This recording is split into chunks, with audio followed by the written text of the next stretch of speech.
मुअज़्ज़ज़ सामीन कराम, अस्सलामु अलैकुम। दोस्तों, कहते हैं कि एक बार शैतान अपने दरबार में बैठा चेलों के साथ मिलकर मकरो फरेब के ताने बुन रहा था। उसने जैसे ही एक चेले को मशवरा दिया कि फलां तदबीर करो तो अपने मकसद में कामयाबी पाओगे, चेले ने तरकीब मिलने पर शैतान को दाद दी, जिससे शैतान की छाती मजीद फैलती चली गई। इस गरूर तकब्बर में इसने अपनी छाती पर हाथ मारते हुए कहा, बोलो, क्या कोई है जो मेरे जैसा शातिर हो? चेलों ने बाआवाज कहा, बिलाशुबा सरकार, ऐसा कोई नहीं। मगर इनमें एक चेला गहरी संजीदगी के साथ बैठा रहा।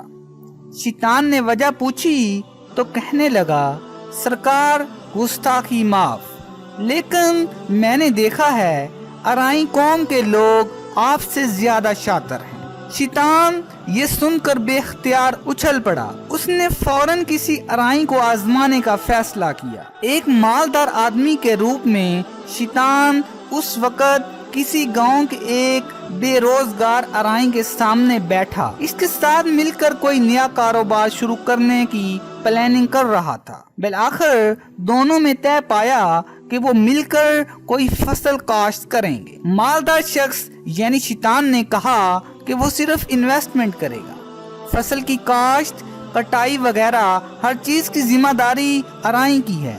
वो बस कुछ माह बाद फसल में से अपना हिस्सा लेने आएगा। अराई ने कहा, कारोबारी असूल के मुताबिक तमाम तर मामला पहले ही क्लियर कर लेने चाहिए ताकि बाद में किसी किस्म का लड़ाई झगड़ा ना हो। हिस्सा शैतान की मर्जी का होगा और फसल मेरी मर्जी की होगी। शैतान ने अयारी से काम लेते हुए कहा, जो भी फसल बोओगे इसका ऊपर वाला हिस्सा मेरा होगा और नीचे वाला अराई का होगा।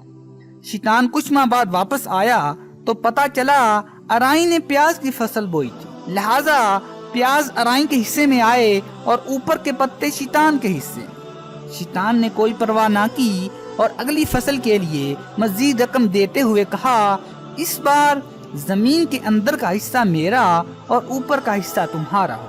अगली मर्तबा शैतान की वापसी हुई तो पता चला इस बार अराई ने गन्नों की फसल बीजी थी, लिहाजा सूखी जड़ें शैतान का मुकद्दर ठहरी।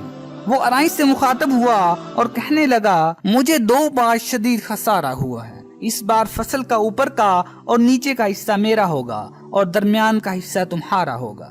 अराई मुत्फक हो गया। कुछ माह बाद शैतान की वापसी हुई तो पता चला इस बार अराई ने मकई की फसल बीजी थी, जिसकी वजह से छलियां अराई के हिस्से में आईं और शैतान के हिस्से में इस बार भी वही कुछ ही आया।